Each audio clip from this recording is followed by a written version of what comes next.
So thank you very much again for giving me the opportunity to share a few things with the members of Toastmasters Club, and it is an opportunity which I keep looking forward to because to me this is a very important issue to talk. In fact, when I graduated in medicine in 1987, things were pretty much like what it was taught in medical school. Then in 1992, I started my clinic in Kuala Lumpur. The first 3 years or 4 years, things were like in the textbook. But few years later, that was around 1998 to year 2000, I was a witness to a change, a very drastic change, explosion of so-called lifestyle diseases. The fishermen and the fisher folk, the farmers that I used to see, they came to me initially with infections, asthma, all those sort of things, ordinary things, ordinary complaints, diseases that any doctor practicing in Malaysian rural area or semi-urban area will see. But around the year 1998 to 2000, lots more cases of heart attacks, strokes started coming. And after that, it was non-stop. And now we are in the middle of a great medical crisis, health crisis. People are getting cardiovascular problems and diseases earlier and younger, and dying earlier and younger.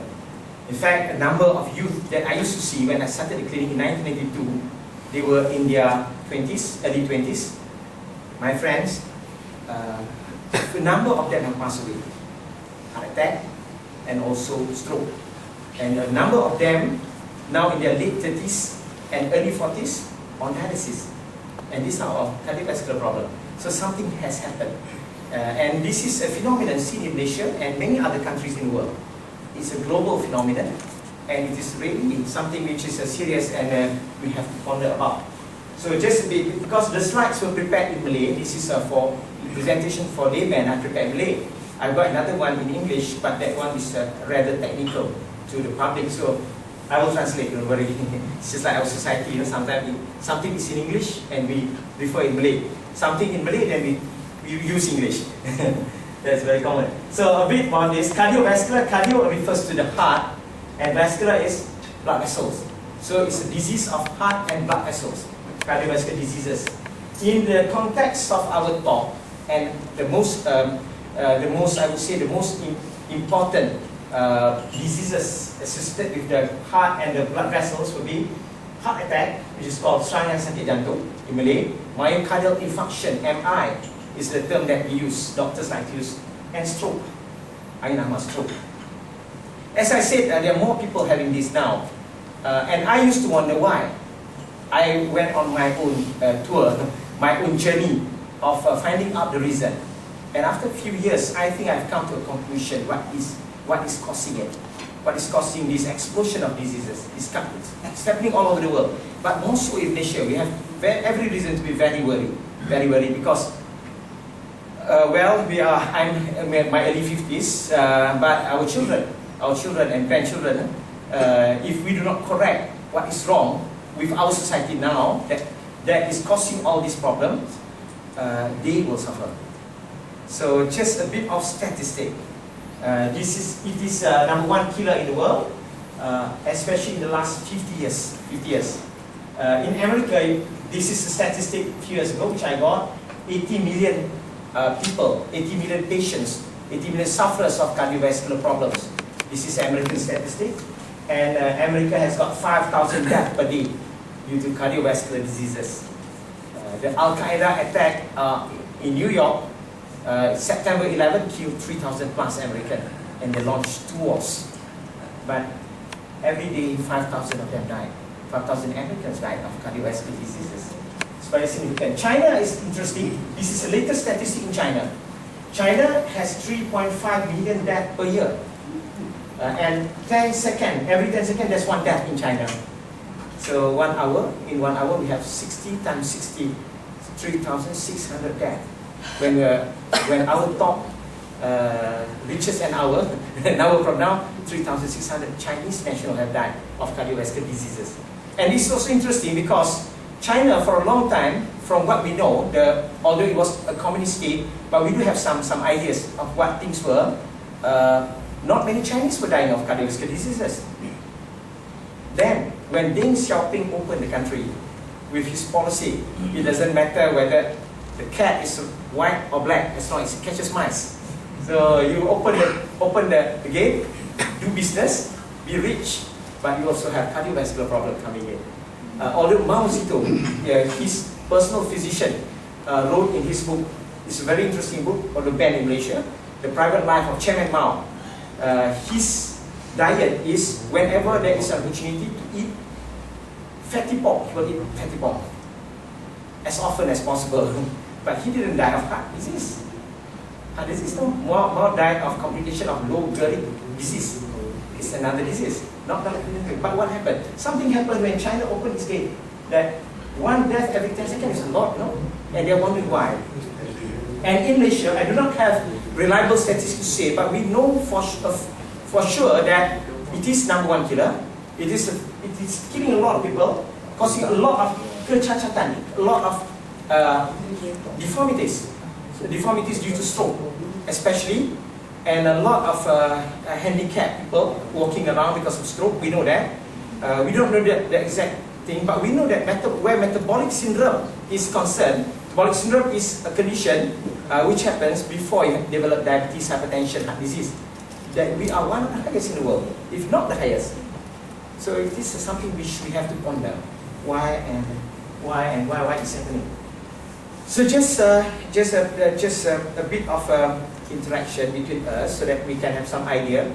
Any takers? Why do we have this problem? Any suggestion? What happened? The last 50 years, what happened? The Second World War was over 50 years ago. So something happened after that we are all having diabetes, hypertension, heart disease. But what is it that is happening? Any suggestion? Pardon? Transformation, that with Najib administration.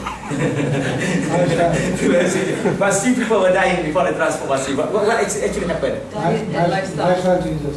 Lifestyle changes. Diet. Who says diet? Me. Oh yeah. That is actually a very huge, very big word, diet. But I congratulate you because a lot of doctors do not agree that it was diet. A lot of doctors don't agree. There were lots of discussion, lots of arguments about what actually is causing it. But I think diet and lifestyle summarizes that. Diet and lifestyle. What is it about diet that has changed? Any suggestion? What is it? The most important thing that has changed in the diet? Too much. Eating too much, correct? That is one of them. Like some more? Overeating, fast food, alright? Eating too fast. Eating too fast. Eating too much, yes. Overeating. No, too fast. Too fast. Oh, right. That is also a contributing factor because everybody is rushing. Just for the talk, you just boil out. Not enough fiber. Pardon? Not enough fiber. No fibers, correct. Any other? Red meat. Red meat, okay. But weren't people in the old days eating red meat? They were eating red meat.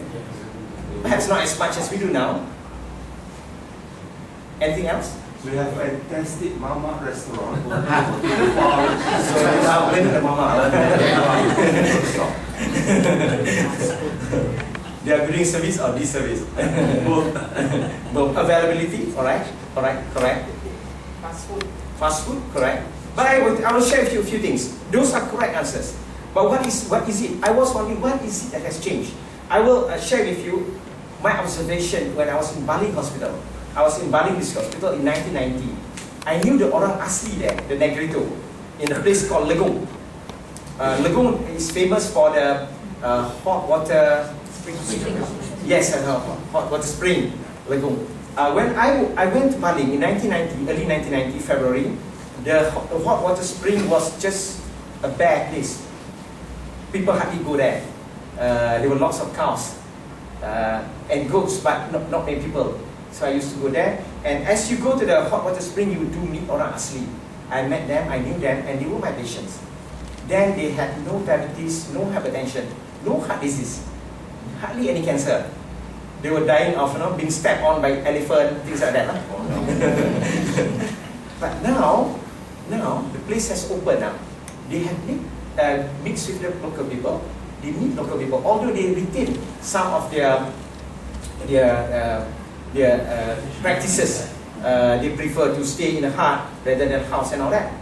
But they don't have diabetes. They have hypertension. And there are other observations done of orang asli elsewhere in Malaysia.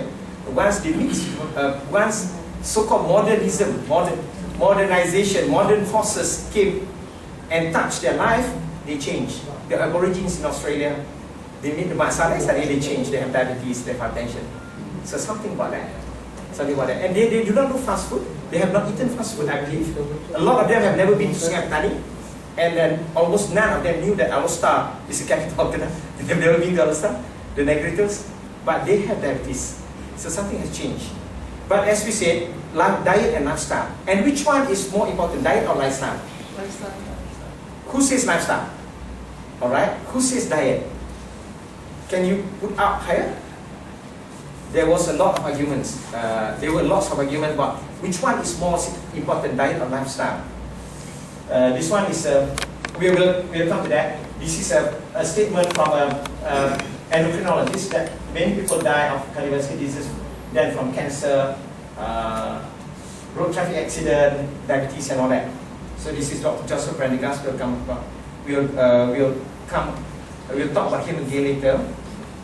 So we'll settle that question in a short while. Which one is more important, diet or lifestyle?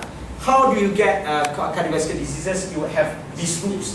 You have hypertension, you have diabetes, you have obesity, and there is, I put here, this is mine, this is what I prevent. I put rokok here, down here. We used to start off talking about this by putting cigarette first. It's not that I am a smoker, no I'm not. I do not buy cigarette company's share also. But this is where cigarette should be, because there are people who smoke and they never get. We'll know, we'll find out later why they do not get heart disease. This is that obesity is interesting. 1996 we have 4 out of 100 Malaysians, we have 4 people. 4 Malaysians who are obese. In 2008 we have 20 people. In the group of 100 Malaysians we have 20 people. And the highest in the world is America, 35. And the interesting thing, not exactly interesting, something to wonder about, America has made a projection late last year that by the year 2030, more than 50% of the Americans will be obese. That means they have put up the white flag. And the treatment will be something like $60 billion US dollar to treat the obesity epidemic. So that means all the American experts on obesity, they have put up the white flag. By 2030, the projection is 50% of, more than 50% of Americans will be obese. Obesity is linked to heart disease, diabetes, and of course hypertension, and cigarette smoking. Cigarette smoking, although I would say that we used to think that cigarette smoking is the number one, but actually it is still an evil, because this is something which you spend your money to get disease. You know, that's not the right thing to do, not the right thing to spend your money. But you see this. So as we said, diet and lifestyle have contributed to all this. And which one is more important? Diet, yeah, I would say that. I would say so. After a lot of arguments, a lot of discussion, diet is actually more important. Nutrition is much more important than lifestyle. Having said that, both are important, but nutrition is more important. And nobody symbolizes this more than Tuan M from my kampung, Titik Gajah. He is known to be very careful about what he eats. But he is also known, famous for not exercise, not involving, not playing any games. He doesn't play golf, he doesn't jog, he works all the time, and he's now 87, and he can still stand for elections. But he's very careful about what he eats. This is just a symbol to say that. But many studies, of course, based on one man you cannot say, but many studies show that it's nutrition that has changed the most and has contributed to a lot of problems, not just cardiovascular diseases, but cancers and all that. So what has changed in, what is it that has changed in the diet? We were saying nutrition, about fast food and all that, but I will go to the most fundamental change. how do we have a lot of hypertension, diabetes, obesity? Because of the changes in nutrition and lifestyle after Second World War. Lots of things happened, socio-economic changes after Second World War, the population explosion, and the need to find more food sources, food industry, all this happened after Second World War. But what happened? Has anybody heard of the omega fats? Yes. What is omega fat? What is it about omega fat? Have you heard of? It's good. Omega? It's good Good. It's good. for the heart. It's good. Okay. Yes. From fish Deep sauce. sea. Fish sauce. Okay. Oh, Mrs. Lee, yes. Omega. Fish. Yes. Associated fish. All right. And certain seeds for vegetarians. Vegetarian. Some Seeds. kind of seeds, yeah. Six. All right. Like chia Yeah. seeds. I think everybody has some ideas. Although more people know about omega watch than omega fats. But this is to me. I have done my own research, although it's basically literature research and discussion. To me, this is the most significant change that has taken place that is causing us problem. That doctors have missed, and many doctors are not even aware of this. I talked to our specialist consultant. Many of them say, I've never heard of this before. I do not know anything about this. And that is why part of the reason why we give public lectures. I go and give public lectures. Although this is associated with the company, but there are many lectures that I give free of charge, nothing to do with company or whatever, in schools and all this, because I think it is critically important that we know what the omega changes. I will take some time, please bear with me, to explain about omega changes, because if you understand this, I think you understand the bulk of the problem, the bulk of the matter.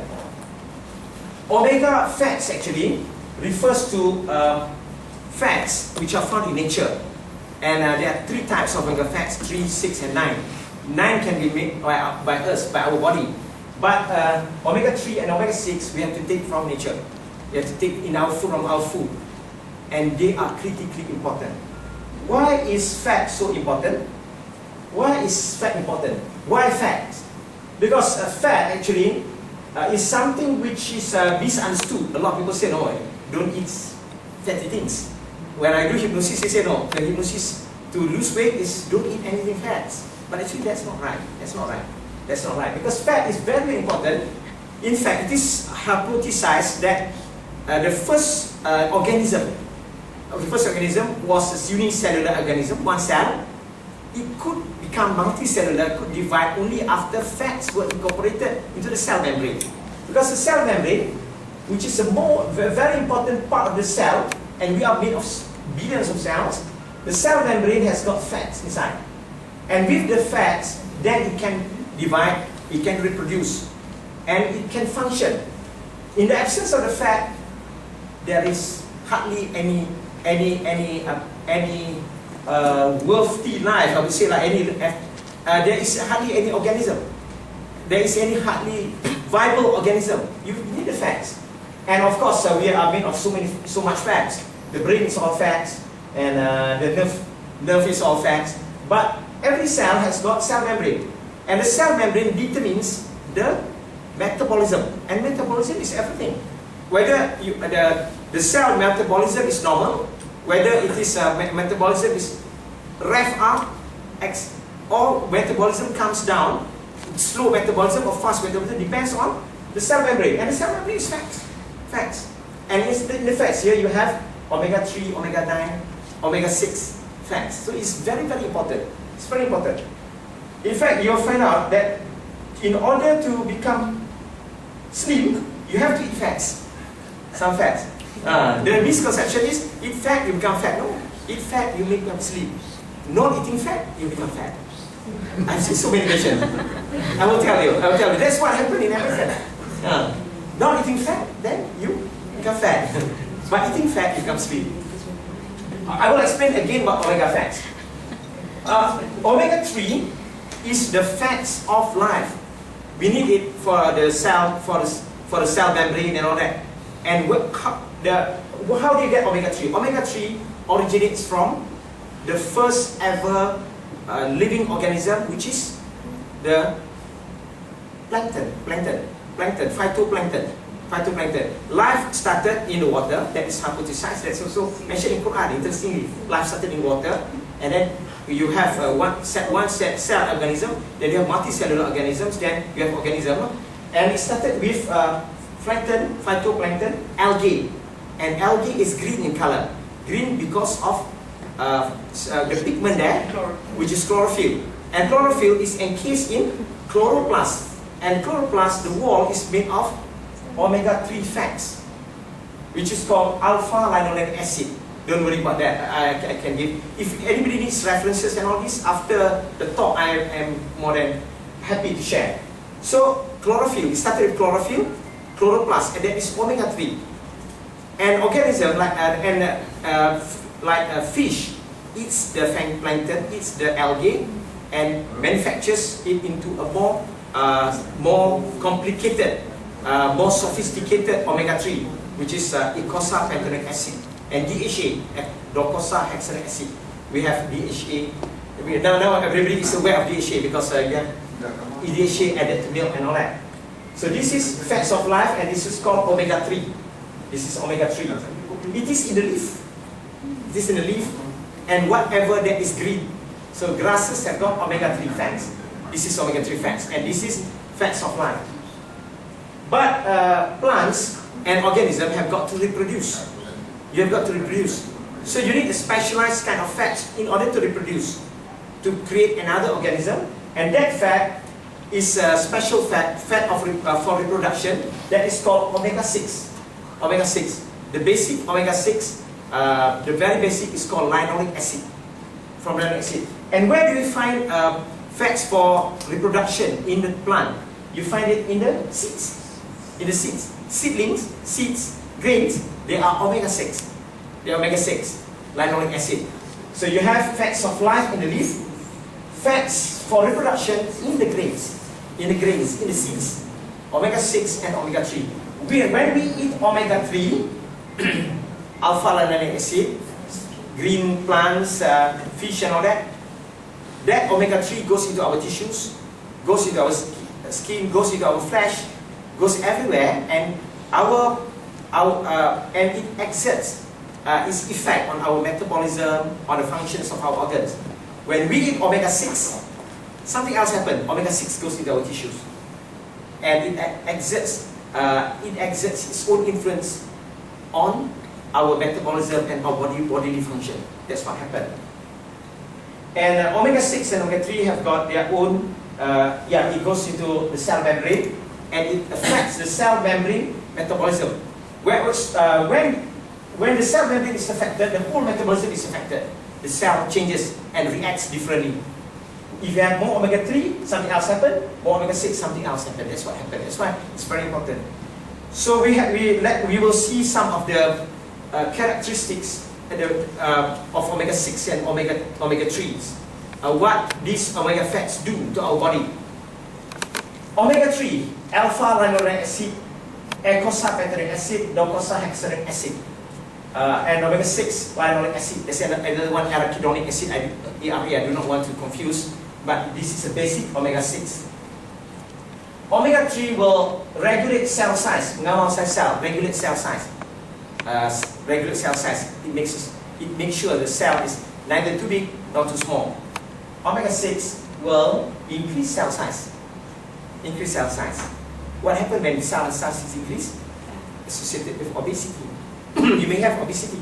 Cell size is increased. The size of the fat cell is increased. So obesity. This is fats for reproduction. It has to increase cell size because you have to reproduce. And omega-3 causes the blood to become steam. You bleed easily. Now there is a group of, this one Mrs. Lee should answer. There is a group of people in the world who are famous for having so much omega-3 in their body. And as a result of that, they still bleed easily. And doesn't make me know who these people are. Hemophiliacs. Yeah? Hemophiliac is disease. They have disease. But these are normal people. They don't have any disease. But they keep on bleeding. Pardon?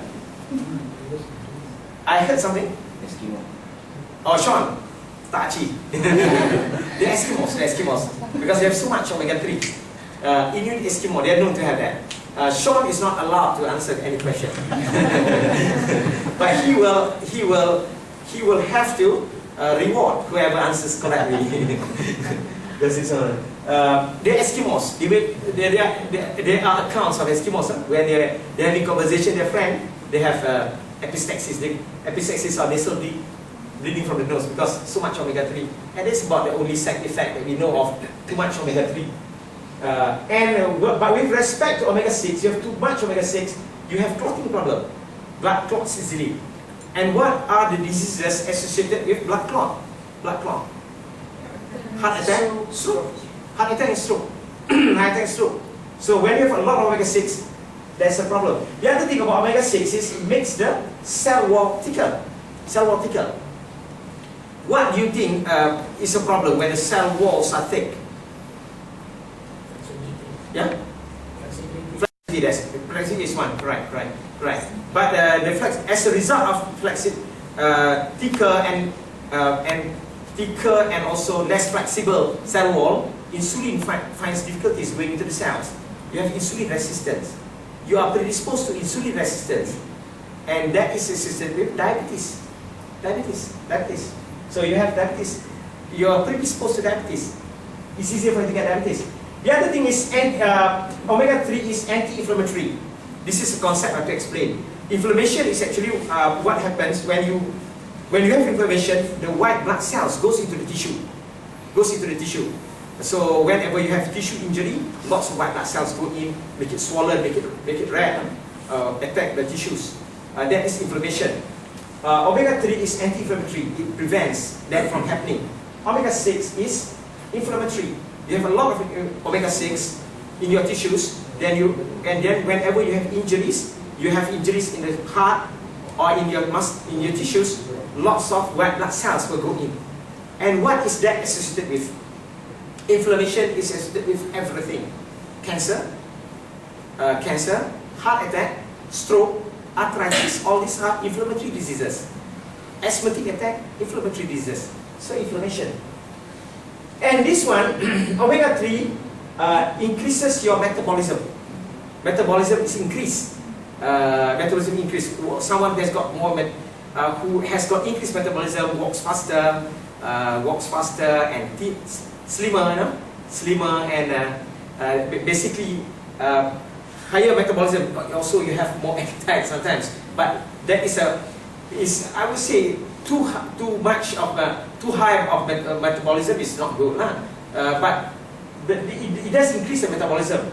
There are problems. We'll come later. But omega-6 decreases your metabolism. You basically you become obese. You don't walk much. You don't move much when you have a lot of omega-6.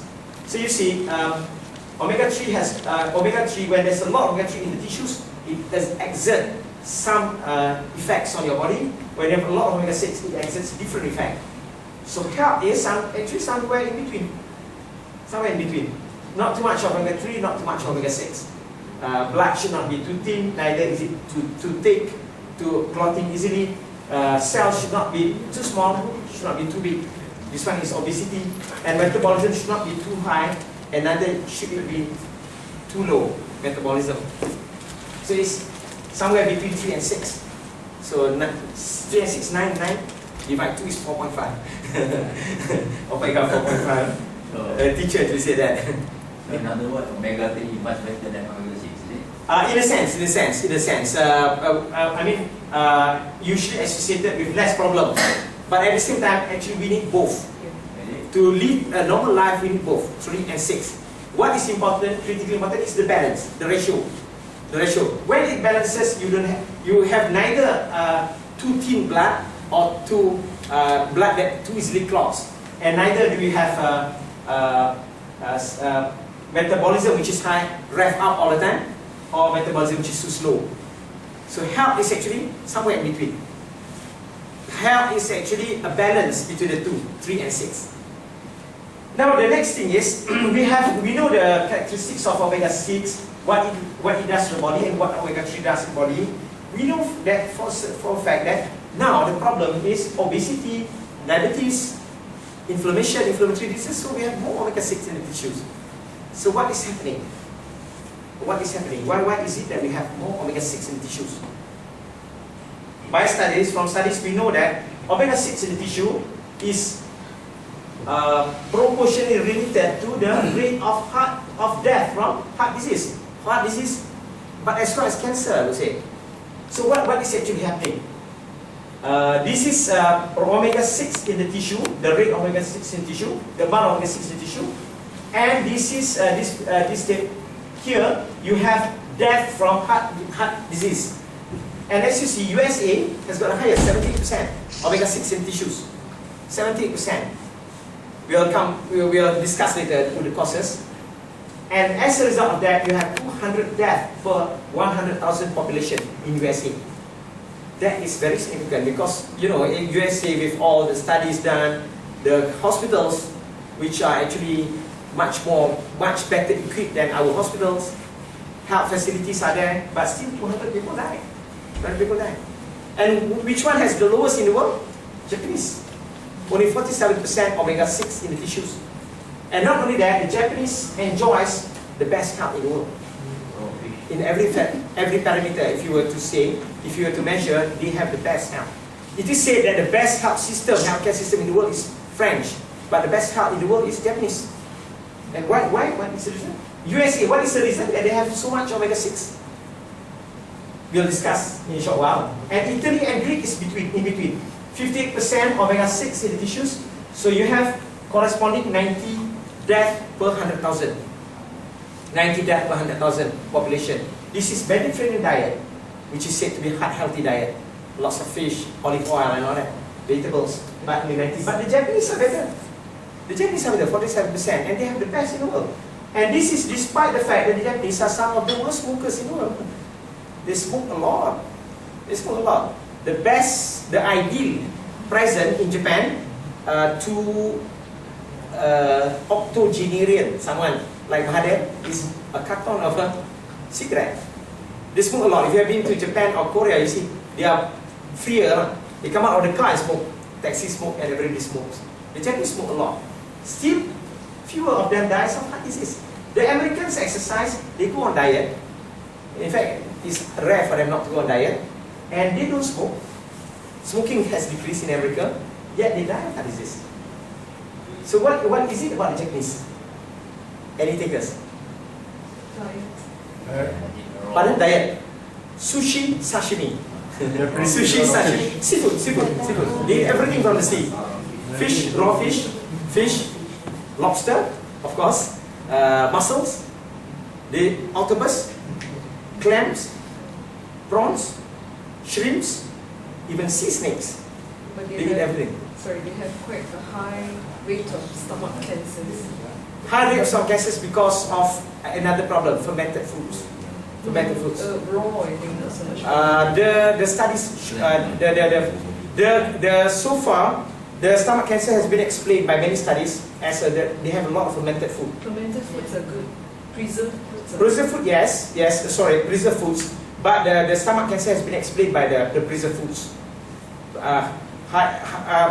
Higher amount of preserved food ingested, but still they're better off than other people. But that is the preserved foods. Preserved food. In fact, stomach cancer used to be very common before we have refrigeration, because a lot of people preserve. Lots of food were preserved by salt and loss. Nowadays, it's very rare. When I was a student, I saw only one case that was in the 80s, one case of stomach cancer. There was a Chinese lady. But after that, no more. Medical students nowadays don't see anymore because we have refrigeration. In the old days, they preserve everything. The stomach cancer has been explained by the preserved foods. Fermented, yes, some fermented foods, of course, it increases the nutritional values. But quite a lot of the preserved and fermented food, actually, you have in addition to the original protein, you have a lot of other things coming in over the years, no? When you ferment it for a long period of time. But the raw fish and all that, actually, sometimes it causes poisoning if you don't prepare well. But Japanese are masters in doing that. So actually, the raw fish has not cause them problem, but in fact, the seafood, most of them eaten raw by the Japanese, have actually given them a lot of health benefits. So this is we see. Alright. Yeah, I agree with you about the stomach cancer, but there are papers, many papers in studies. It comes to that because they are still fond of the preserved foods in their culture. But still, taking everything into account, they still have the best health in the world. The best health in the world. It's very rare for Japanese to have, for example, knee problem. Nowadays, it's very common in Malaysia, knee problem. There is a reason, knee problem. The osteoarthritis, and sometimes non-arthritis, like my friends, the retired consultant, I won't mention his name, he could not stand straight. He performed his prayer on a chair because he feels weak here. It's very rare in Japan because they consume a lot of omega-3, DHA, docosahexaenoic acid from the fish, so they don't have knee problem. Now it's very common. When I started my medical career, we were not doing a knee replacement very common. It was uncommon. Now it's very common procedure. Everybody has knee problem. So as you see, omega-6 in the tissue is associated with death due to heart disease. So the question is, how is it that the omega-6 has gone into the tissues of Americans so much, and our tissue, Malaysia, because we are one of the highest in the world. If you take the rate of metabolic syndrome, if you take into account the fact that more and more younger Malaysians are dying of heart disease and cardiovascular disease, so we have more omega-6. Why is it? How is it that the fats of the grains and seeds have gone into our tissues? Processed food. Pardon? Say that again? Processed food. Processed food. That's very. You must have read something. You must have done your own research. What about processed food? The trans fat. Trans fat, okay, trans fat, I agree. But what about the omega-6? Omega-6, how is it that you have so much omega-6?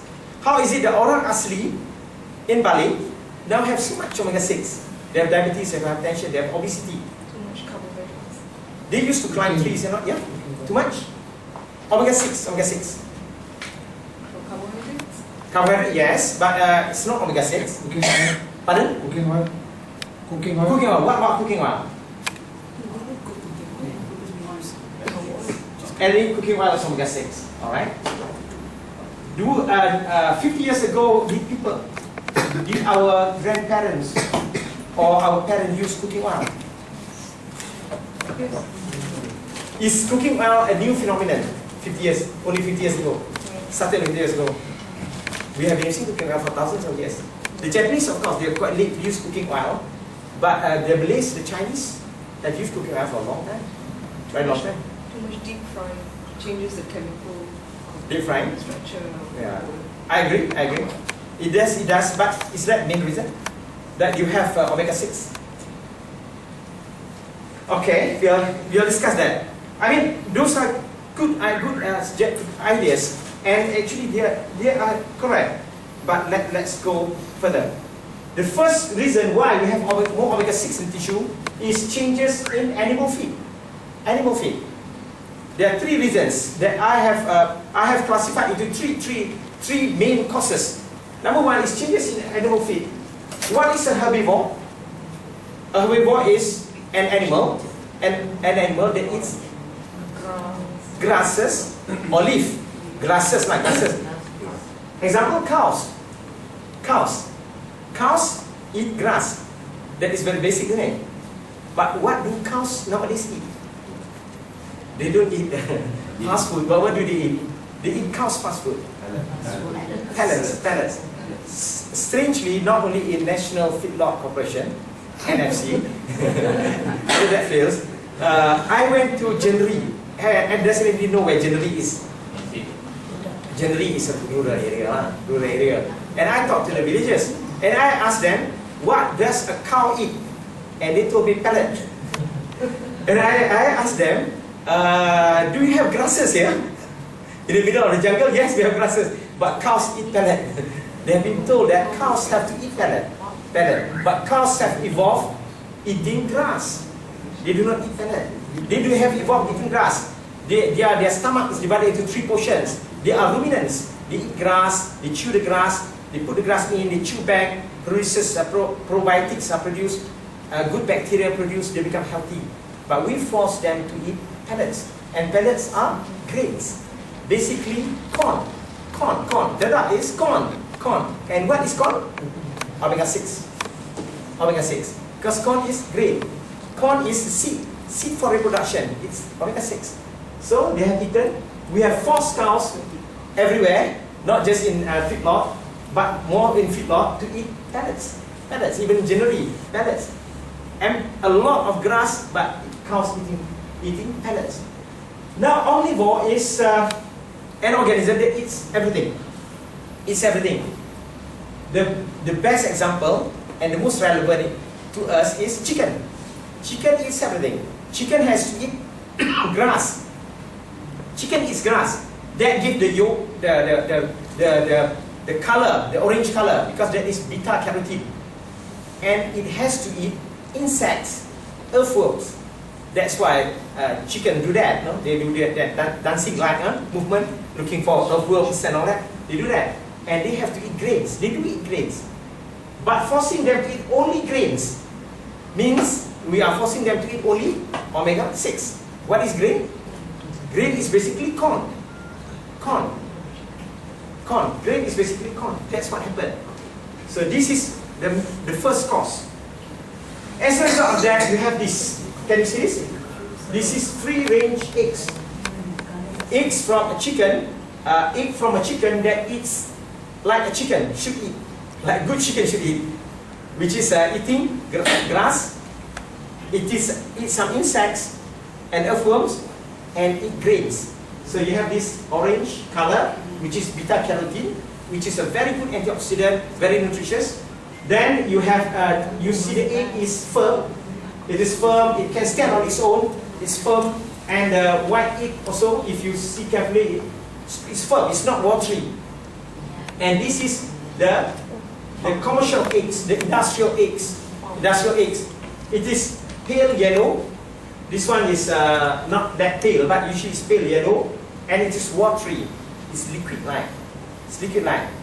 This one eats everything, as chicken should eat. This one eats omega-6 grains.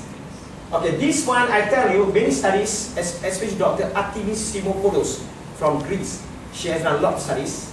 Anybody interested can see me. This one, the omega-6, omega-3 ratio is 1:1. 1:1. So it's very healthy. You can take as much as you wish. So ayam kampung that eats like ayam kampung. Ayam that eats ayam kampung, you cage and you feed only the duck? No, it's not. So this one eats only the duck. Only chicken feed, which is corn. Any taker, Sean and Mrs. Lee, no, cannot participate. But the rest can give their suggestion. This one is 1:1, 6:3, omega-6, omega-3 ratio is 1:1. This one, what is the ratio? How much? Omega-6 to 1. What is the ratio? 6:3. Sorry, 6:3. What is the ratio? This one 1:1. This one? What is the ratio, man? 1:6. Any guess? Intelligent guess? 9:1. 9:1. Alright, 9:1. Alright, 9:1. Okay. 1, 3, 2 more guesses. 9:1. What else? Zaidi can guess. Anybody can guess? What is the ratio? 1:6. You mean omega-6? Omega-1 is, omega-3 is 1. Or 9:1, 6:1, alright? One more? Come on, Mr. Chu. The first is 9:1. Second one is 6:1, alright? One more? 3:1. 3:1, alright? This is 21. Wow. 21. I have checked over here in the supermarket, done my own calculation. The best that you can get is 13:1. But on the average, this is 20:1. That's how you get so much omega-6. 20:1. This one is very healthy. They're very healthy. This one, the yolk is full of DHA, docosahexaenic acid, which is omega-3. This one, despite that is the one, it is still a healthy food because the yolk has got DHA, docosahexaenic acid, which is important for the brain, for the nervous system, for the vision, everything. Even your joints. Still healthy food. There is a problem with doctors who say you one week you can eat only 2 eggs. That is very, very wrong. That is very, very wrong. That is nonsense. That is rubbish. Can mention many. There's so many studies show. These are people who swallow hook, line, and sinker. What the Americans wrote 40 years ago, and they never changed. All right. But this one is very healthy, and it's very difficult to find nowadays. I got this after asking around the kampung folks. They say, "Oh, we don't eat this anymore because nobody wants. This one is bigger." It's bigger. And only the iguana lizard, the biawak comes and eat. So I got some. So this is the first change. Next one, beef. I do not have anything about pork, no? But it's about the same. This is beef from cows that cow that eats grass, which is the food of cows. This is the best food for a cow.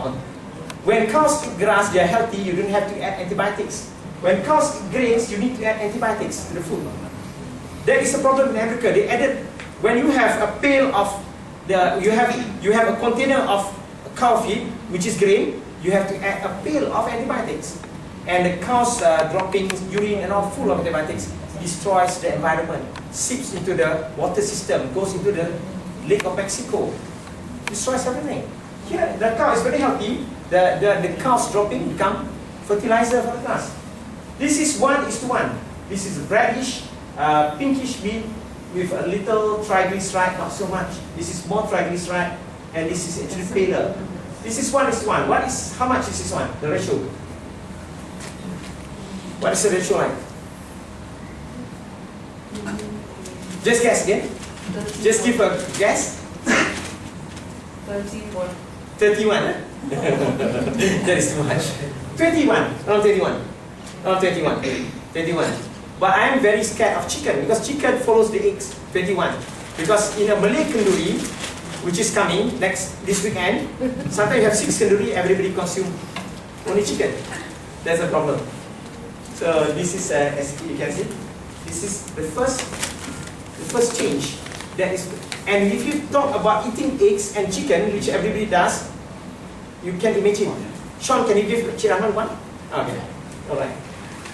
So next one. This is the first reason. Change in the animal feed. Number 1. Similarly, pigs are also forced to eat only grains nowadays. The pigs are omnivores. When you force them to eat grains, their immune system lowers. Their immune system gets damaged. It doesn't function normally. So they become a melting pot for viruses. You have H1N1 coming from pigs, which are caged and which are cruelly treated. The immune system is down. So that is causing problem. We have to change the way we raise chicken. I did in a lecture the so-called farming, beyond organic farming. It's not organic farming, it has to be beyond. Go back to what God has ordained. Now you force even pigs to eat that. When Mao was consuming pigs, it was different pig, no? With different pork, from different pigs. Had it been like pigs nowadays, omega-6 pigs, it wouldn't have lasted that long.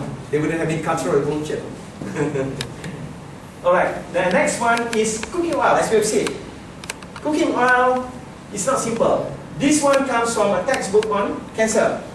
Changes in omega-6 vegetable oil content in food, the rise in obesity and subclinical inflammatory syndrome, metabolic syndrome, and the increase in breast cancer in the United States between 1960 and 2000. So you see, the more of cooking oil you take, vegetable oil, the more obesity and inflammation, which is associated with heart attack, stroke, cancer, as I said, and the more, this is breast cancer, because this one I took from textbook on cancer. More cooking oil, 1970s, vegetable cooking oil, more inflammation, more obesity, more breast cancer. 1980, 1990, see you see? Lots of vegetable oil, then you have more obesity, inflammation, you have breast cancer more. And when you have obesity and inflammation, you have cardiovascular diseases. So cooking oil. So what is wrong about cooking oil and what is right about cooking oil? Did our grandparents, grandmothers use cooking oil? 60 years ago, they used cooking oil. What cooking oil did they use? Coconut oil. What are we using? Palm oil, not too bad. But there are people who have paid a lot of money to buy diseases. I'll show you. And some of them are my family members. Happen to be my patients, a lot of my patients. So this is vegetable oil. Vegetable oil, mark my word, vegetable oil. This is a very important issue. This is very, very important. This is where we have gone wrong and we have not corrected it. It is in the textbook in school. My daughter, when she was in Form 4, she came back and told me about cooking oil. And I checked in her science book. It's very wrong. Very wrong. It's not based on good science. This is based on what the recommendation of McGovern Committee made nearly 40 years ago in their ignorance. And because of vested interest. This is a ratio of omega-6 and omega-3 in cooking oil. Canola has got 2:1, soya 7:1, jagung, come on, 46:1. But mazola, bunga matahari, is 200:1. 200:1. 200:1. Canola has got its own problem, only 2:1. I would say these cooking oils are called polyunsaturated cooking oils. You go to IGN, Institute Jantung Negara, they will recommend you take this. The cardiologists here recommend you to take corn oil. My cardiologist friend recommend to take cooking oil, coconut oil, but these are all very dangerous oil. These are American invention.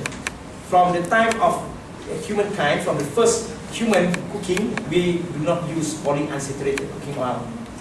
There are no tradition of use. There is no tradition of using polyunsaturated cooking oil. This one was cooked up by America at the beginning of last century.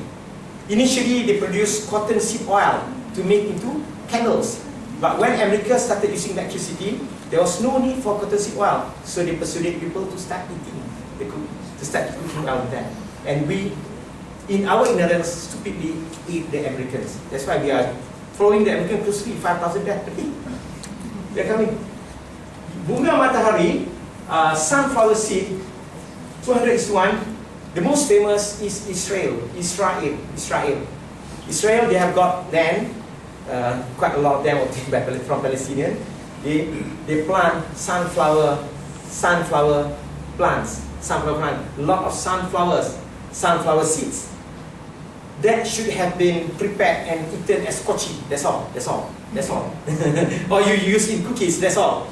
But they extract out, because they have the technology, the Americans have they extract out the oil, and the oil is omega-6. The Israelis are famous for using so much of that, and there is something known as the Israeli paradox. This is a paper from Israel University and UC in Israel, Department of Research and Biophysics, Azman Institute of Science, Rehovot, Israel. Israeli paradox: the danger of high omega-6 polyunsaturated fatty acid diet. Because the Jews in Israel, 2 million of them, they use a lot of this sunflower seed oil. We have that as mazola. You know, mazola comes from there, from America. They use that, and they eat that as margarine also. They consume that, a lot of the sunflower seed oil.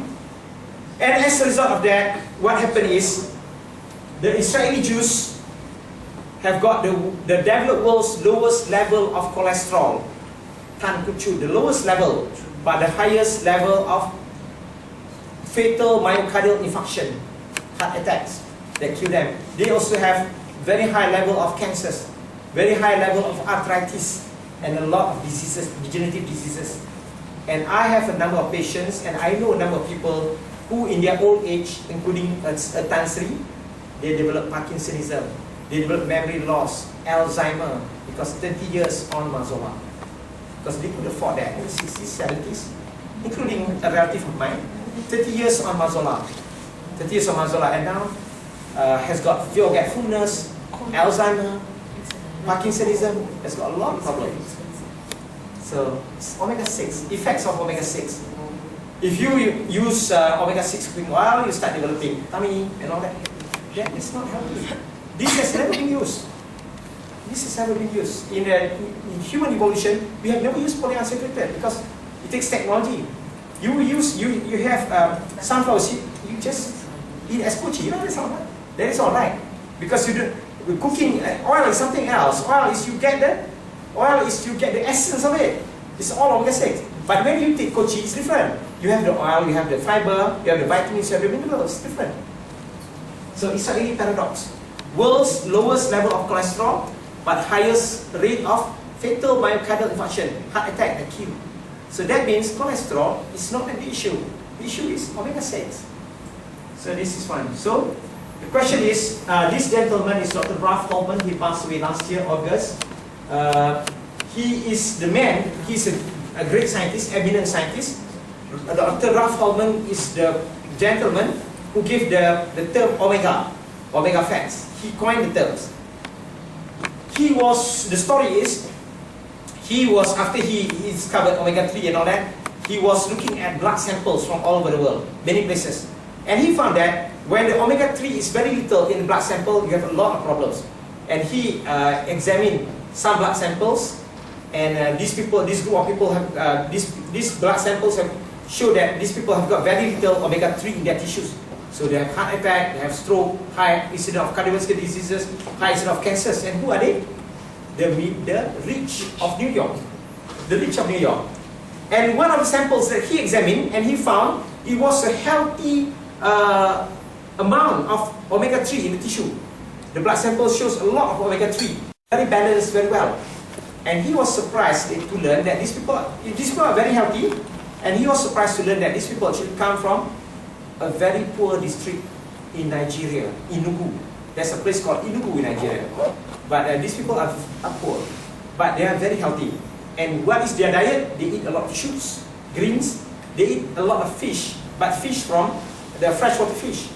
But they also use palm oil. They eat a lot of palm oil, consume a lot of palm oil. I saw in Travel Channel in Nigeria. In fact, the palm oil that we have here come from there. Initially, the seedlings were brought from Africa. So they consume a lot of palm oil. And what is palm oil? Palm oil is saturated fats. This corn, the sunflower seeds, they are polyunsaturated. This one is saturated fats. Palm oil is saturated fats. And he later studied, and he came up with this statement: saturated fats are poor competitors of omega-3s. What this means actually, if you consume saturated fats like palm oil, coconut oil, ghee, butter, lard, tallow, which is oil from beef, it makes the omega-3 goes easier into the tissues because they are in competition. If you take polyunsaturated, you have omega-6 going into the tissues. You take saturated, then you have omega-3 into the tissues. So the ideal cooking oil has to be saturated. That's why from the beginning of civilization, mankind has been using saturated fats to cook.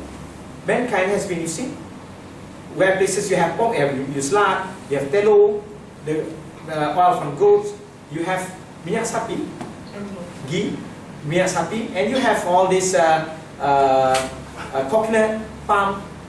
All these have been used since millennia, and people were healthy. When we change, we have problem. We have problem. So saturated fats are poor competitors. That means it has to be quite saturated. The cooking oil has to be saturated. There might be other reasons, and there is a book written by Dr. Medik, also an eminent scientist. Eat fat, lose fat, and she's talking about a certain fat. Some hint. You eat this fat, you lose fat. Why? Because this fat is used for energy. It is not stored. There is something called saturated, short chain fatty acids, SCFA, short chain fatty acid, and there is something called medium chain fatty acids. Short chain and medium chains. Medium chain is coconut. Medium chain fatty acid and short chain are used for energy. You burn for as energy. You don't store. You don't store as energy. Long chain fatty acid is different. That one you store. You store them. Not all fats are used as stored as fat. So when you consume that fats, they are very healthy. You burn as energy, and there are added benefits. So she mentioned that there's certain fat you can eat, and you lose fat. You become slim actually. So you remember in the old days, people were slimmer. And this is eventually, for a number of reasons which need in a lecture, this is actually the best cooking oil in the world. It is 92% saturated, the most saturated oils in the planet, coconut. It has got antiviral, antibacterial, anti-parasite properties. It aids absorption of minerals. It boosts the immune system. It is also heart healthy. There are many reasons, and it enables omega-3 to go into your tissues. And in the old days, people consume this. They fry their food with that. They even drink it. Now people drink as supplement, virgin coconut oil, and they even massage themselves. It has got a lot of lauric acid, which is just like mother's milk, because lauric acid is found only in mother's milk and coconut milk only. Coconut milk only. Sorry, not coconut milk, coconut milk and coconut oil, and it is healthy. And people in the old days, they were slimmer. It is not a coincidence that in the old days when we were using coconut oil, we were slimmer, we were healthier. And now we were using other oils, we have problem. And you can see, you'll say that, oh well, I don't use, I use palm oil at home, and I do not use cottonseed oil, I do not use grapeseed oil or sunflower seed oil. But when you eat prepared food, processed food, as you say, all these are there. They use industrial aids, omega-6.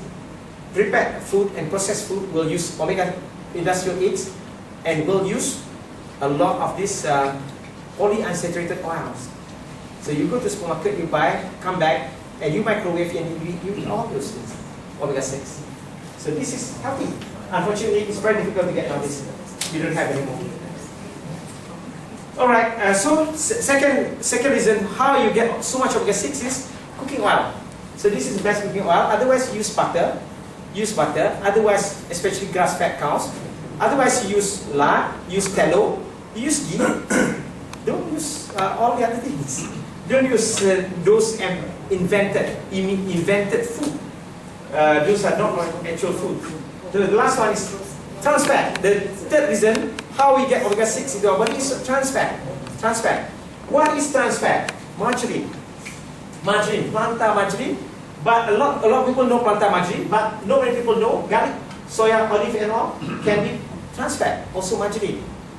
Margarine, trans fat is basically like this: vegetable fat, which is actually oil. Soya is oil. Olive is oil. But you change that into solid by a process called hydrogenation, partial hydrogenation or full hydrogenation. So you change solid into, you change liquid into solid.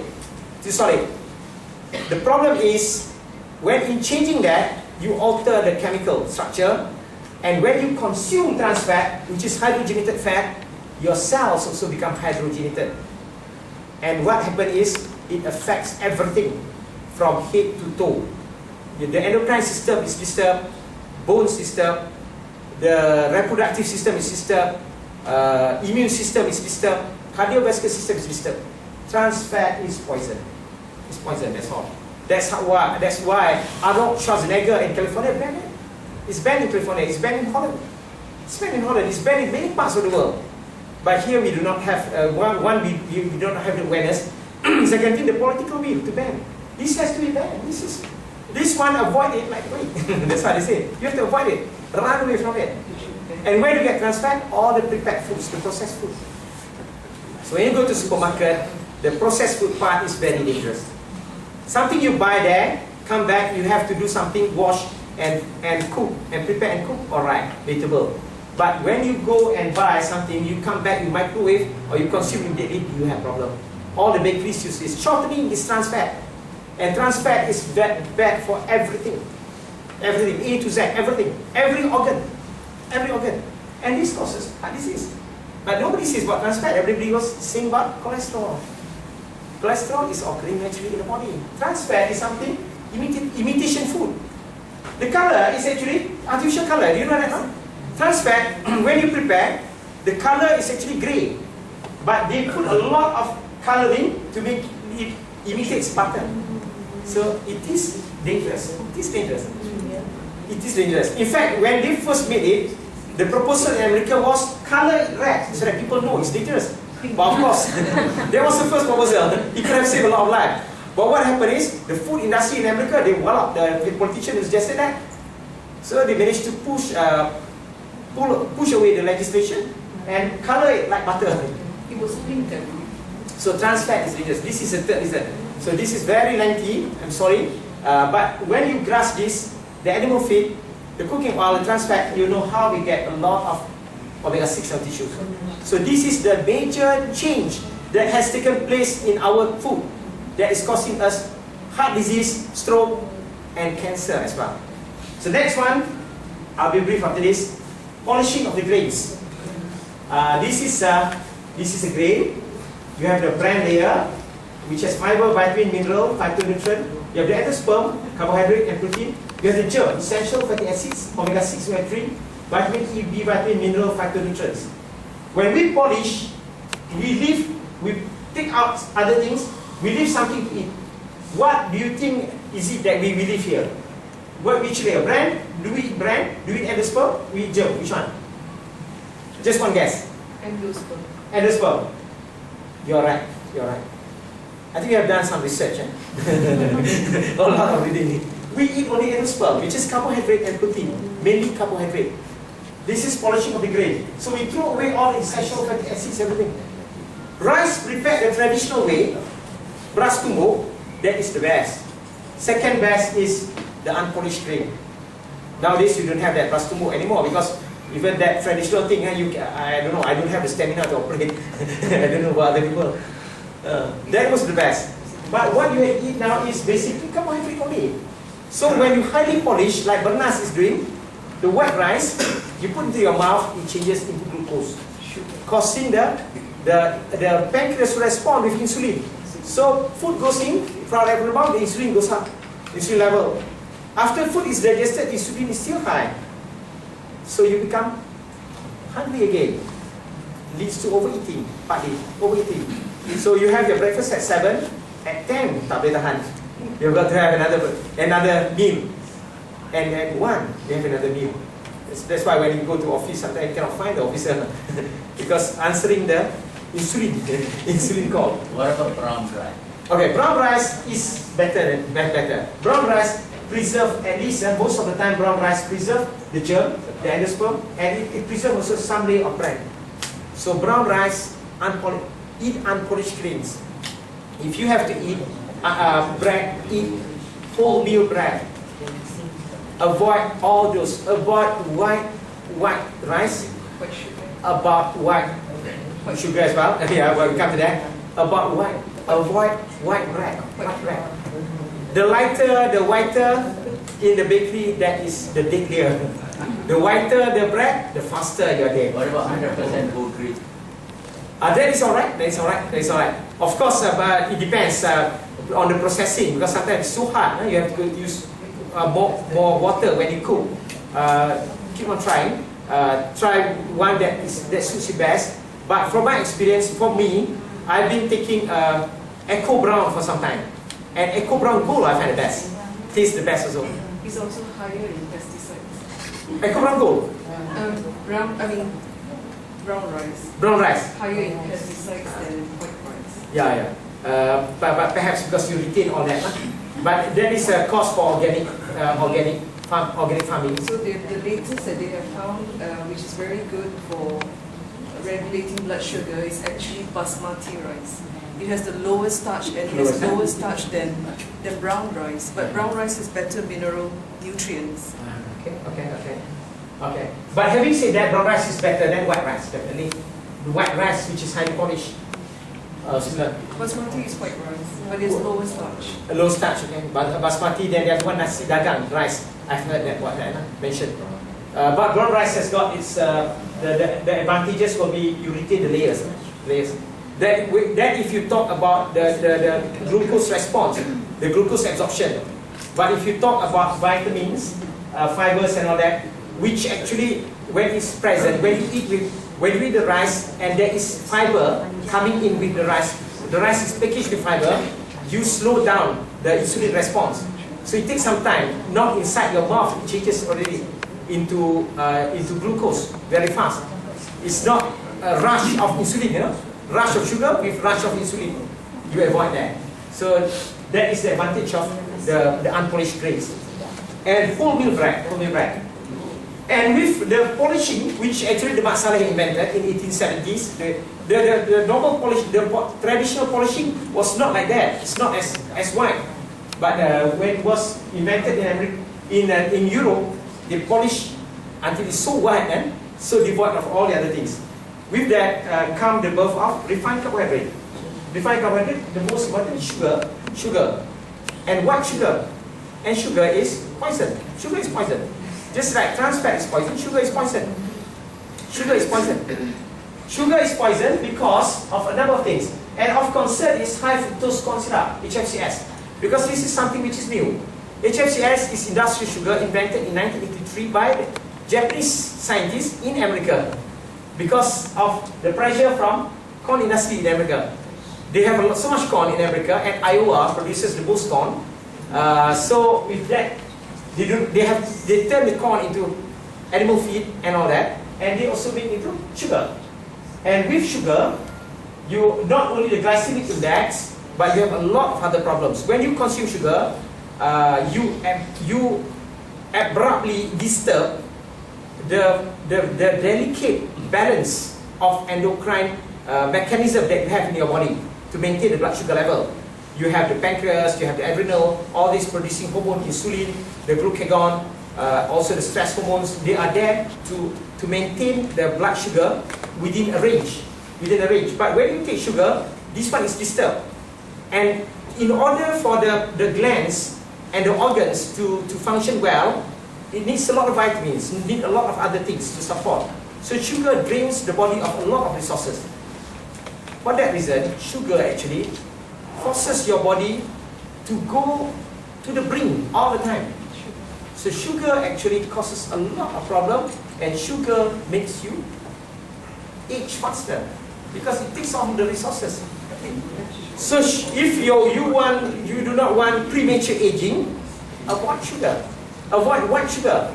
Take sugars in its natural form. In nature, sugar is always presented to us in packed with other things. The mango, the ripe sweet mango that you eat comes with fiber, comes with vitamins, comes with minerals.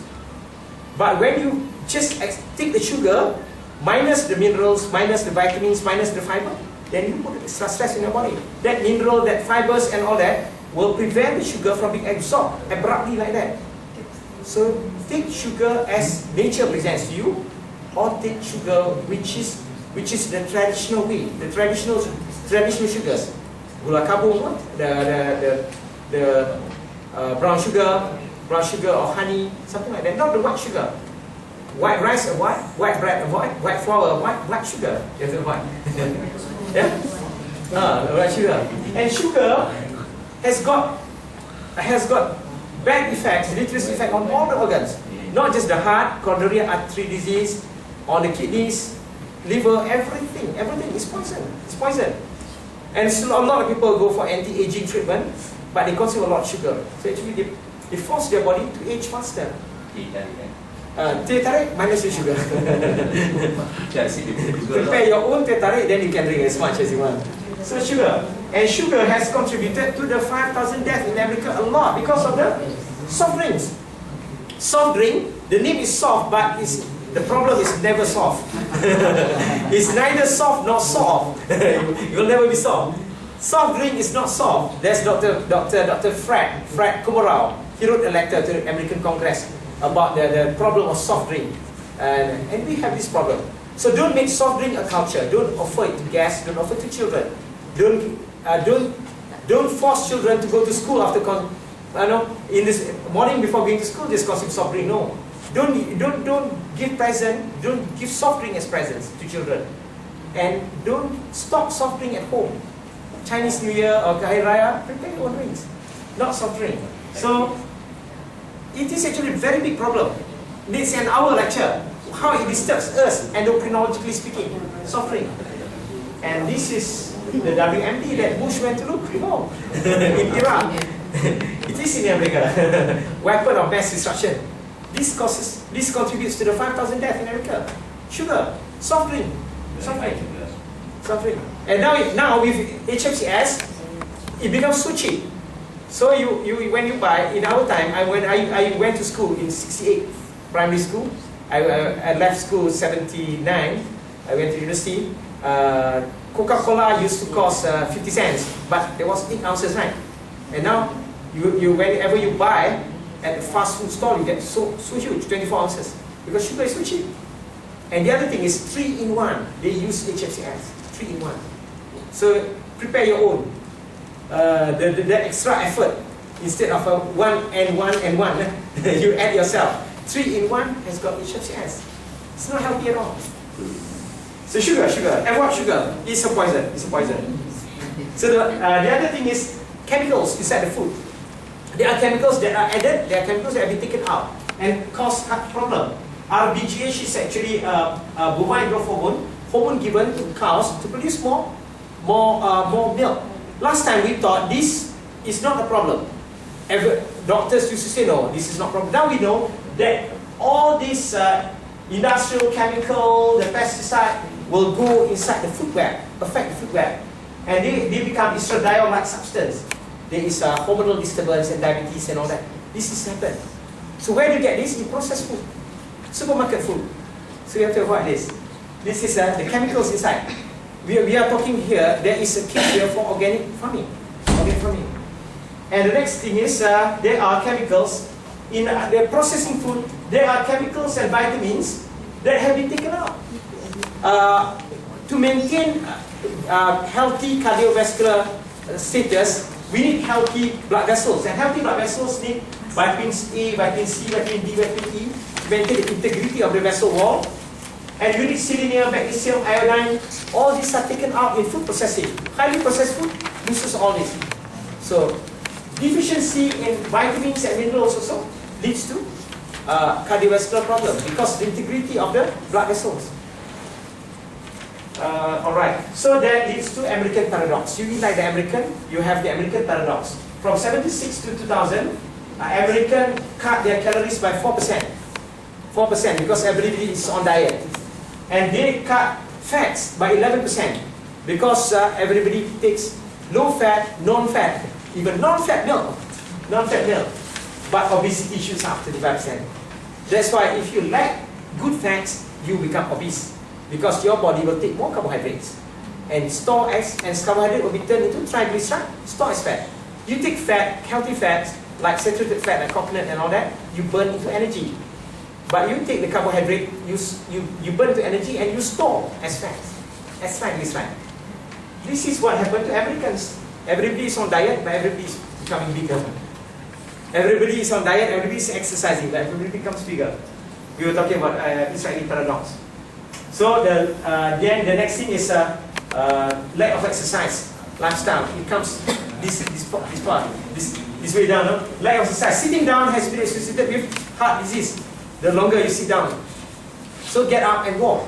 But the good thing is, to get a healthy heart, healthy blood vessel, you need to walk half an hour only per day, minimum.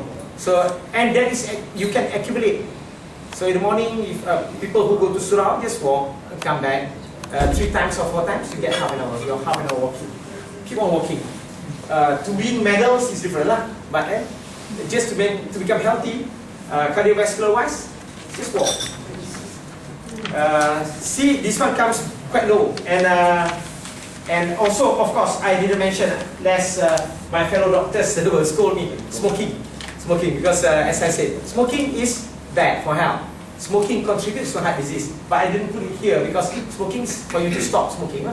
But as I said, we used to think it as the main cause, one of the main causes. But I would say it is still an important cause. But the most important is nutrition. I believe so. That's why many of my patients, I see them smoke like chimneys, all the time smoking. And I was waiting, all the time waiting for them to have heart attack or so. They never have because they are omega balanced. So sometimes you wonder why this guy is not having a stroke. All the time he's smoking, but he never have because he's balanced. But of course, eventually he will have some other problems. And worse still, they pay to have a problem. So how do you prevent cardiovascular diseases?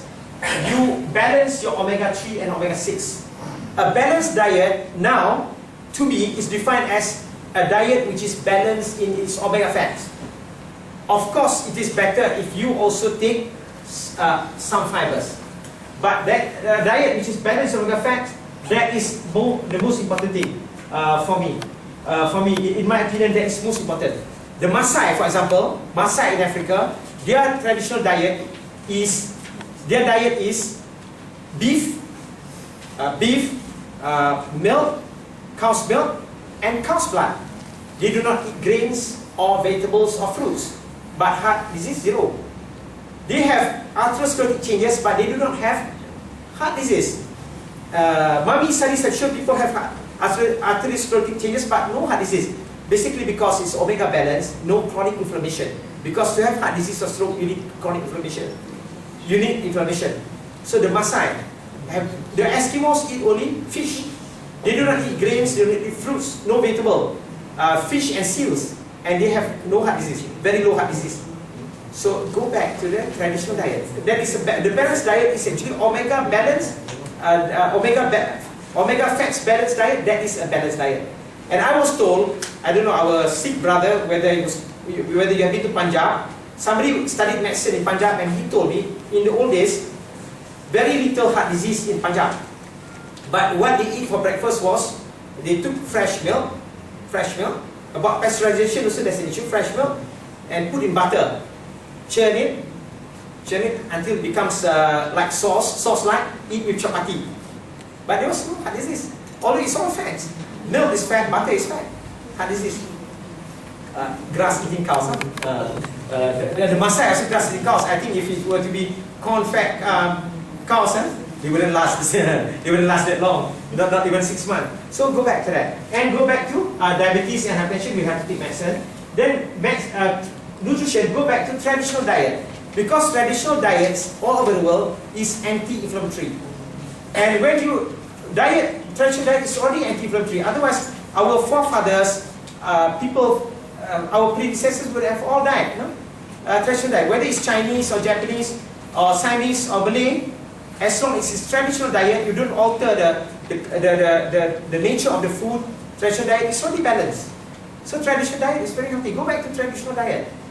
Diet which has its origin. You must know its origin. Chicken nugget has no origin. Chicken nugget was invented in America to be eaten so that chicken could be eaten while driving. That was the origin of chicken nugget. So it's omega-6 and a lot of chemicals to maintain shape, so that when they drive, they can have their breakfast. Chicken nugget, so it's not healthy. So go back to traditional diet. Of course, you say it's not convenient, you have to sit down and eat, but that is the way you have to eat. You have to eat, sit down and eat properly, then you become healthy. The purpose of eating is to become healthy, to have energy, to work. Not to have, if you eat so-called easy food, tasty food, but 10 years down the line you have to go for dialysis, what's the point? So go back to traditional diet. And with traditional diet you have all this ulam and all that. And omega-3, how to get more omega-3 and less omega-6? Because we have more omega-6 in our tissues now. Alpha-linolenic acid is anything greens. Eat a lot of your greens. Alpha-linolenic acid. Then eicosapentaenoic acid and docosahexaenoic acid. Fish, especially sea fishes. The small oily sea fish, marine fish. There's a lot of seafood. But seafood is the key. Seafood is the key. Doctor, if anybody is interested, please Google Professor Michael Crawford of London. He explained, seafood is the key. The key word is seafood. Eat a lot of seafood. Seafood has got a lot of omega-3 because the fishes and all the plankton in the sea consumed by all these things, the mussels and all, they consume a lot of omega-3, plankton and small fish. So the seafood is rich in omega-3, a lot of seafood. And of course, if you don't need seafood, you can also take supplement, fish oil, krill oil, and now you have alga oil, spirulina. All these have a DHA, spirulina, docosahexaenoic acid, and eggs, egg yolk, DHA, egg yolk. Egg yolk is very important, very important. It's very healthy food because a lot of DHA. DHA is very difficult to get. Liver has got a lot of DHA. The carnivores tigers, when it catches the prey, will slit the stomach and eat the liver. Eat the liver because it goes after the shape. Also, cats catches mouse to get mice to get the shape because mice have got the shape. Mice can make the shape. Cats cannot. So liver is healthy. It's good. Cholesterol is not the issue if your omega is balanced. According to Dr. William Lance, cholesterol is the smoke. The omega imbalance is the flame. So you don't chase the smoke. You take care of the flame. So cholesterol is actually liver is healthy. So and omega-6 food, less of omega-6, less of processed food, less of supermarket food, less of all the preserved foods, the processed food that you have. Because in order for food processing, for food to last longer, they add a lot of omega-6. Omega-6 lasts longer than omega-3. Omega-3 goes rancid faster. And also avoid polyunsaturated cooking oils. Go for saturated cooking oils. Avoid all the processed food basically. And of course, you need to avoid all this bakery, bakery, refined carbohydrate, all that. And the last word I want to mention here before, next one will be very brief. There is something called Framingham Heart Study, where they follow up people for 40 years and see what they eat and what happened, the outcome. That Framingham Heart Study shows correlation between high level of cholesterol and heart disease. But what is not highlighted by doctors is that in the Framingham Heart Studies, people who have high cholesterol level are not people who consume high cholesterol food. People who consume high cholesterol food, a lot of calories, they have low cholesterol level, they have low rate of heart disease, they are the leaders, the slimmest, and weigh the least.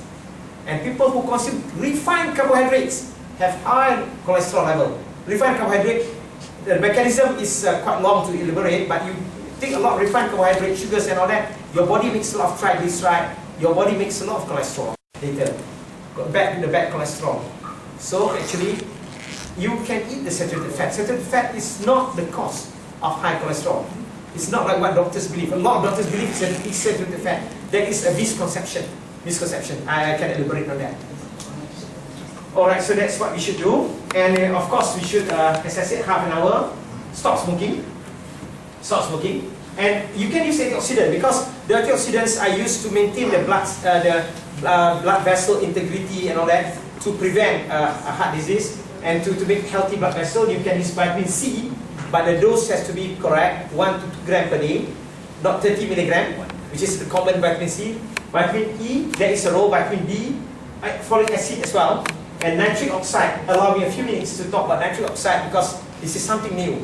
Something which my company is engaged with, and I am one of the pioneers using nitric oxide to prevent heart attack and stroke, and the therapeutic use of nitric oxide.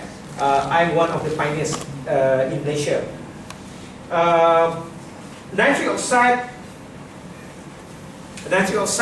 was discovered and was conclusively proven to be present in human body in 1987, the year I graduated medicine.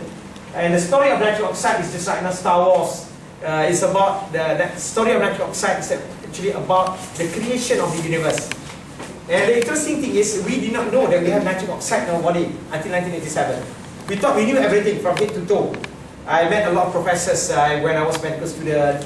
I met a lot of scientists who came and gave lecture to us about chemical pathology and all that. But we didn't know that in our body we have nitric oxide.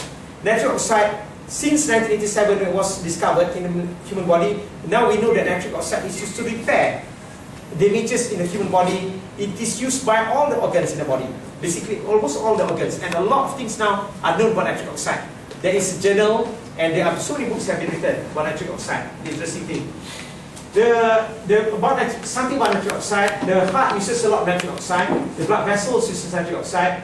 The lungs actually use nitric oxide, and the liver, the kidneys all use nitric oxide. The brain also uses of nitric oxide. And when nitric oxide is not present in adequate amount, you have a lot of problems. All the major organs. And this is a gentleman, Dr. Salvador Moncada, a surgeon. He was one of the first to postulate that there is something in the body which is used by all these organs, which regulates the function of all these organs.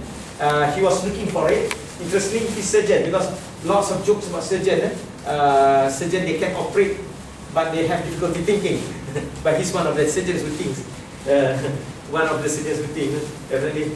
Salvador Moncada. He's now Sir Salvador Moncada. He came from El Salvador, America. He was in England. This is Dr. Robert Hitchcock. At the end of Second World War, he started postulating that there's something in the body that is used by the body to repair organs and tissues. He is from New York. There is Dr. Luis Ignaro from California. He writes his book, No More Heart Disease, and O is nitric oxide, and O for nitric oxide. He won Nobel Prize. And there is Dr. Farid Murad. Farid Murad is the son of Jabir Murad, brother of Abdul Rahman Murad. The father originally from Albania. He's from Virginia, America. So four of them actually discovered nitric oxide in the human body. But Nobel Prize is only given to three scientists. So given to all Americans. So the Latino did not get. Instead he gave himself, Salvador Moncada. So they got Nobel Prize in 1998 for the discovery of nitric oxide in the body. Initially we thought nitric oxide is just natural vasodilator, meaning it's control blood pressure. Now we know it does a lot more things. I also got to know much later. So the thing is, this is a diagram showing human blood vessel. You have the smooth muscle. You have the endothelial cells. This is endothelial cells inside. When I was a student, we did not know the function of endothelial cells. We know that it involved in blood clotting, that's all. And interestingly, the blood vessel is so huge, no? The system. From head to toe, an average human being has got 100,000 miles of blood vessels, end to end. If you put end to end, this is a vein, you have artery, you have capillary. You put end to end, it's 100,000 miles long. And inside all the blood vessels, you have endothelial cells. So there is a lot of endothelial cells. What are they doing? Now we know actually endothelial cells are the factories in our body that make nitric oxide. And the lack of nitric oxide leads to atherosclerosis. This is not purely cholesterol. This is protein, this is fat. Interestingly, polyunsaturated fats, 78%. Around 20% monounsaturated. Only small amount is saturated fats. But this one happens, now we know, it's a very complex thing. But one of the main reasons it happened because of the lack of nitric oxide. If you have nitric oxide, the inside of your blood vessel is velvety like, smooth and velvety. And you don't have a problem of this developing. Alright, okay. Our body takes from food, vegetables and fruits, an amino acid called L-arginine. And there's another also L-citrulline. And the blood will bring the L-arginine into the blood vessel, all over the body, into the endothelial cells. Endothelial cells will produce nitric oxide. And nitric oxide, you see, L-arginine is taken into the endothelial cells and nitric oxide is produced. This is what happened, nitric oxide. This is endothelial cell. You have a lot of nitric oxide being produced. This is something which we knew only in 1987 or 88. Before this, we did not know that there is nitric oxide. The interesting thing about nitric oxide is that nitrous oxide, this is a paper, Ignaro Elche, Luis Ignaro, endothelium-derived relaxing factor produced and released from artery and vein is nitric oxide. This was a landmark paper. Everybody was surprised. And he puts here, interestingly, the story where he presented the paper in a medical conference. And all the scientists were quiet. Because nobody thought there is nitric oxide in the body. Because nitrous oxide is curfew. Like curfew. So nitric oxide in the body. So everybody was quiet. And initially, very few people believed. Nobody believed. But after a month, they wrote to him. All the calculations they have gone through is correct. There is nitric oxide in the body. He put the story here. Very interesting.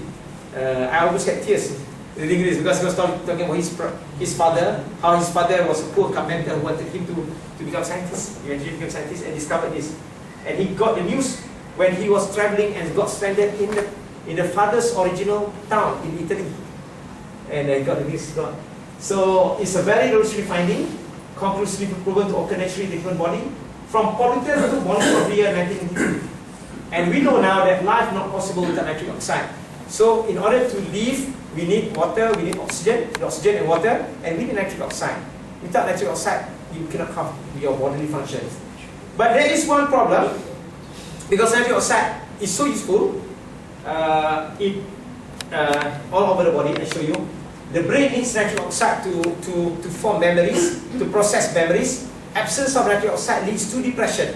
Less nitric oxide leads to depression. Post-traumatic stress disorder. Also, the American soldiers coming back from Gulf could not forget what they have seen. The horror of wars. That is PTSD. That also partly nitric oxide. And also DHA, docosahexaenoic acid, lack of omega-3. But nitric oxide is used by the brain. Less nitric oxide leads to forgetfulness and also Alzheimer is associated with lack of nitric oxide. Depression, you can Google nitric oxide depression, so many papers. Nitric oxide is used by the lungs, asthmatic who have been on medication and still not controlled. You just add nitric oxide supplement, it helps. The heart uses nitric oxide, the kidneys, the genitalia, male genitalia, the bones uses nitric oxide, bone formation and all that. And this is the dilemma because the market for nitric oxide is actually clouded by this Viagra. Viagra is actually nitric oxide. It's not nitric oxide, but when you take Viagra, it increases the nitric oxide in the arteries of male genitalia. And it solves a very important male problem, the erectile dysfunction, which presumably is the most important humankind problem. So everybody give a lot of attention to this. And the drug companies see this as a breakthrough, a great breakthrough. It's a $4 billion per year market. Now you have Cialis, which is 3 days. Levitra, which is said to be more powerful. You have Udinafil, even more powerful. And of course you have longer lasting. Cialis is Tadalafil, 3 days. You take on Sunday, it lasts until Tuesday. So a lot of attention is given to this. Everybody forgets that nitric oxide is used by other organs as well. This is a dilemma. No drug company is concentrating on the other things about nitric oxide, except a few people in cardiology research. So this is Dr. Joseph Prendergast. It's a few more minutes. Dr. Joseph Prendergast. He writes this book, Dr. Joe, the Uncommon Doctor. Dr. Joe Prendergast had chest pain, epigastric pain here when he was 37 years old.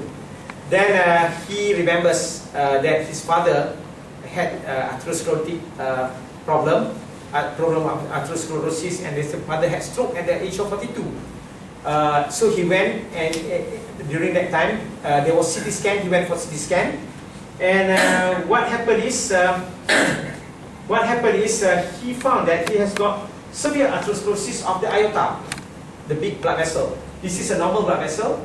His was something like this, but you can see, you can search YouTube. His scan, it was the major blood vessel full of cement, all atherosclerosis. So he had severe atherosclerosis, and then he knew that he has inherited from his father the gene for atherosclerosis because the father had stroke. The father also was a medical researcher, Prendergast Senior. At 42 years old, he had stroke because of the severe atherosclerosis that he had, and eventually he passed away. So he knew he has this problem. So what can he do? No medication. There was no medication, no surgery.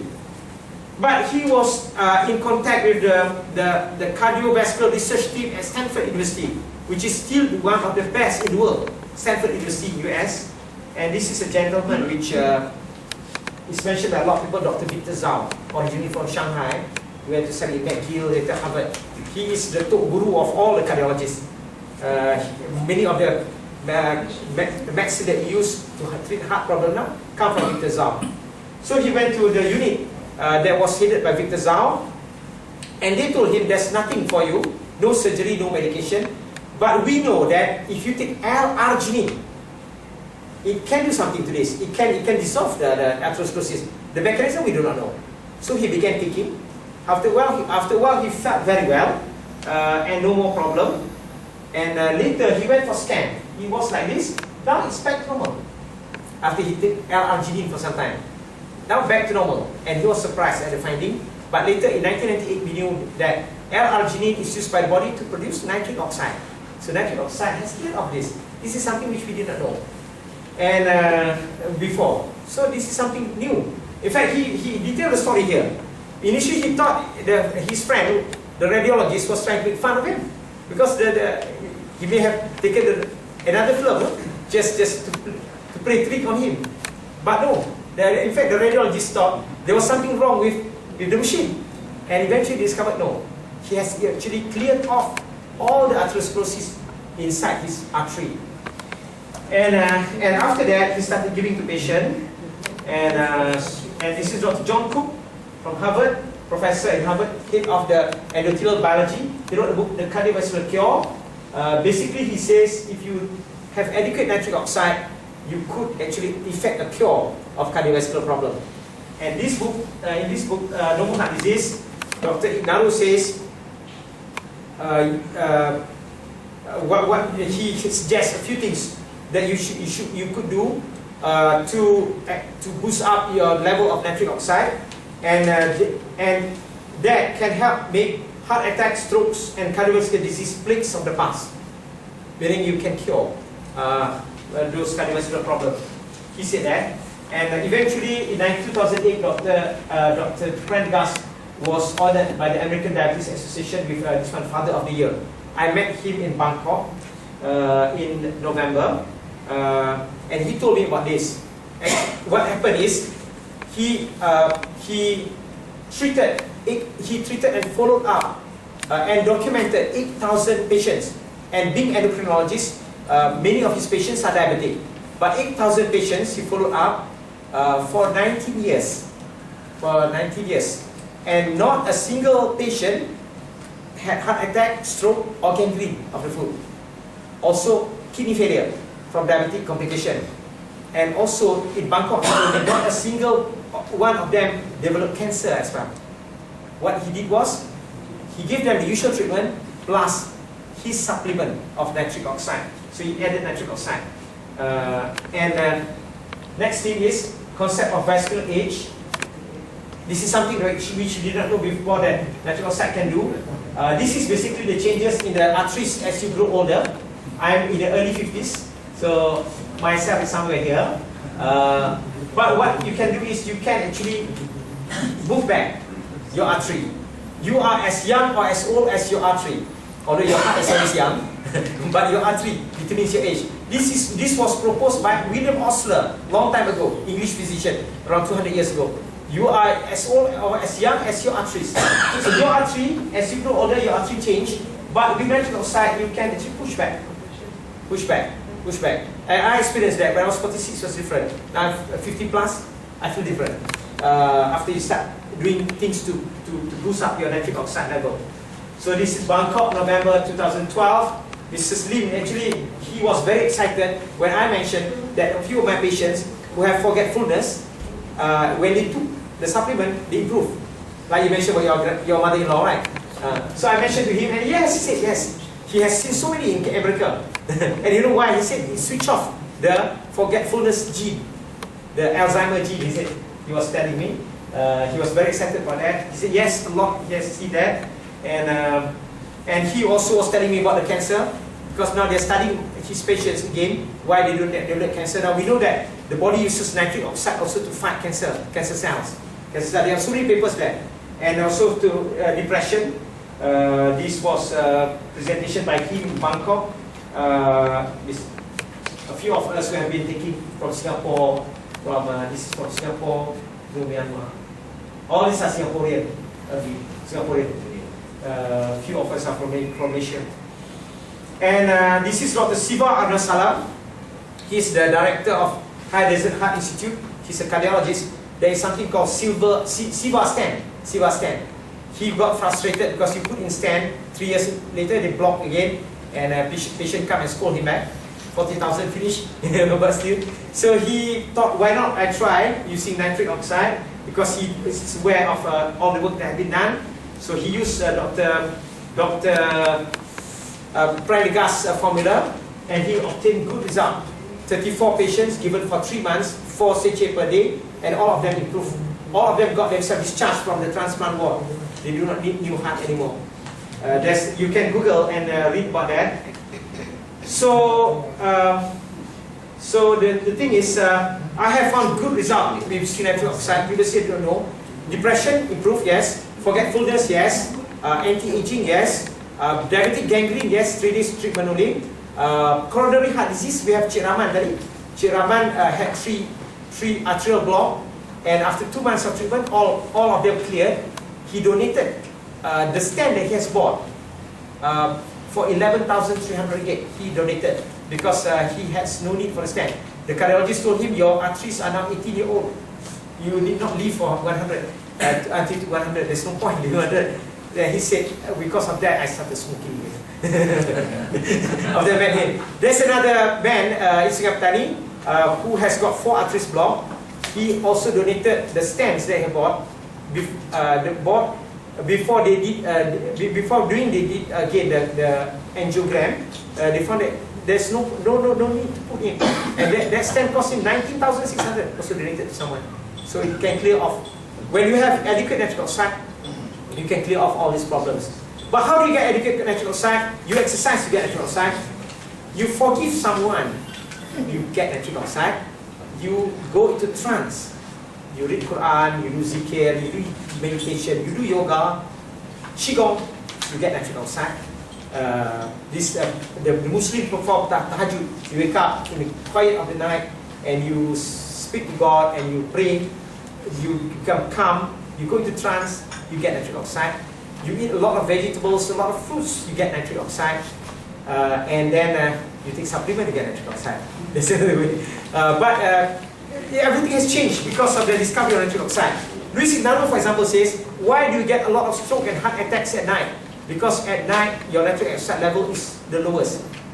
So he says, don't forget to take nitric oxide supplement before you go to sleep. Prevent that. But I would say that before you go there, you forgive. You let go whatever you have in your heart, your anger and all that. And then for Muslim, you wake up for tahajjud, you boost up your level of nitric oxide. It prevents. If you are high risk for stroke or heart attack, diabetic, hypertensive, it prevents heart attack and stroke. And of course, you can always take, if you are lazy to do all that, if you do all that and you take supplement, it's better. If you are lazy, you can always take supplement for nitric oxide. And the supplement that I have been using is what Sean is using, is Dr. Joseph Prendergast's formula. So with that, I hope we have learned something. I'm sorry for taking too long time. Although it's a huge topic to cover, anybody interested in asking for references and all, I'm most welcome. Please do contact me. Thank you very much.